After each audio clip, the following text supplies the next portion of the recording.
নমস্কার বন্ধুরা, মাল্লা রান্না বান্না স্বাগতম। আজকে বানাবো আমি যে পটল আর আলু ভেজে রেখেছে মুসুর ডালের বড়া, এই দিয়ে একটা তরকারি বানাবো। দেখতে থাকুন আপনারা পুরো ভিডিওটা। যে তেজপাতা দিয়েছি, তেল দিয়েছি, দেখো পাঁচফোড়ন দিয়ে দিলাম। পুরো ভিডিওটা দেখেন। আমি কিছুই রেডি করিনি, আমি শুধু তরকারিটা রান্না করবো। এখন আমার তো আছে হেল্পার রেডি করা। এখন আমি তরকারি রান্না করব, আপনারা পুরো ভিডিওটা দেখবেন। এটা নিরামিষ সাইডে, যদিও মুসুর ডালের বড়া, তাও এরকম করে খুব ভালো লাগে, আপনারা খেয়ে দেখবেন।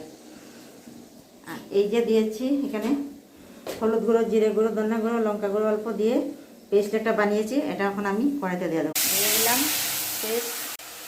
এই যে দেখুন মশলাটা কি সুন্দর হয়েছে, সাতলানো হয়ে গেছে। সাতলানো হয়ে যাবে, সবজিটা দিয়ে দেবো। এই যে দেখুন সাতলানো হয়ে গেছে বন্ধুরা। এই তরকারিটা খাবো, আর শিম ভর্তা বানাবো। আজকে দুটো দিয়ে আমরা খাবো বন্ধুরা।